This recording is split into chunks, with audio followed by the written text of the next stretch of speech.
The circumstances in which Stuart and I started working together came out of simply the idea of him coming to New York and kind of working in the same space, because we'd been talking a bit and that seemed to make sense. And it proceeded like that for a few months, whatever, and then an opportunity to do something together just kind of materialized, and we decided we wanted not to do this. This was to make a proposal for Manifestus 6, a biennial that was to be in Nicosia, Cyprus, and that we'd both been working on publications mostly for art exhibitions and these kinds of things, and so we attempted to say no to doing that, but the three curators involved in the show had already reframed it as an art school, so we thought at least that situation was open enough to reconsider what it would mean to make a proposal for the graphic design. So we used that concrete situation to start to try to do something together, and it came out of some things that we had already been just talking about without any impetus to kind of do it together.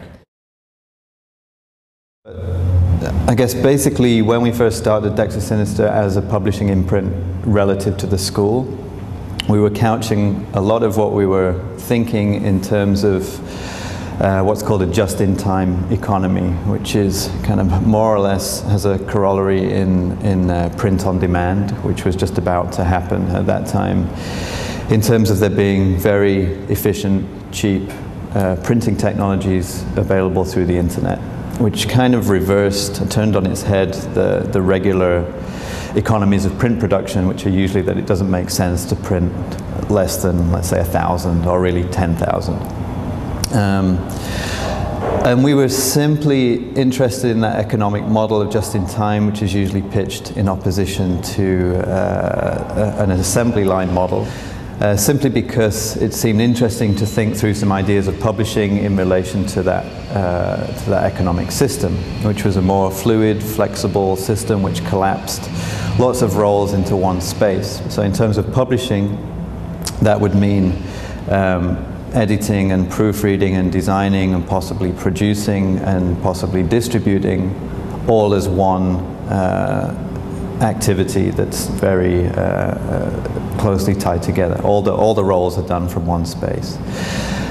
And the interest was partly because that's what was happening anyway in the last 10, 20 years coming from graphic design. And I guess you can also make an analogy to how that happens within art contexts nowadays. And as much of an idea as there was, and David was trying to say that that there was never a plan. So there was never a kind of scheme of this is what we're going to do. So there was never an idea of what Dexter Sinister is. It's just something that's been shaped by the various contingencies over the past 3 or 4 years. And we've ended up doing things like this in this gallery, which we weren't expecting to do at all.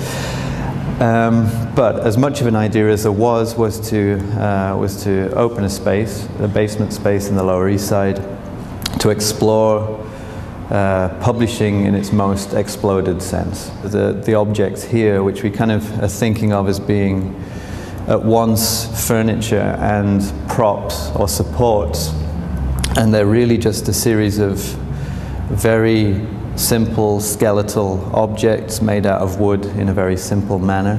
A shelf, some lecterns, a sandwich board, a street reader, and a ring, which is more a kind of container or a demarcation prop. And each one of those things is basically a sort of empty vessel or an empty container on which to hang something else. Each one was designed to fulfill a certain function, and so here it's very much the opposite. And so we had all these things built here at the Contemporary Art Gallery with the idea of then taking these things that were originally designed for one function to have them built without a function in mind and then to load them with the function. So it's the backwards. It's kind of instead of it's the inverse relationship to the way in which they originally came. And so it seems crucial to program events that find some use for them, and that just again gives us kind of some practical circumstances in which to work off of and make decisions. Furthermore, each piece of furniture will go and live wherever we've done the event, so they disperse themselves from here and go back into the world and start to work as the pieces of furniture that they are.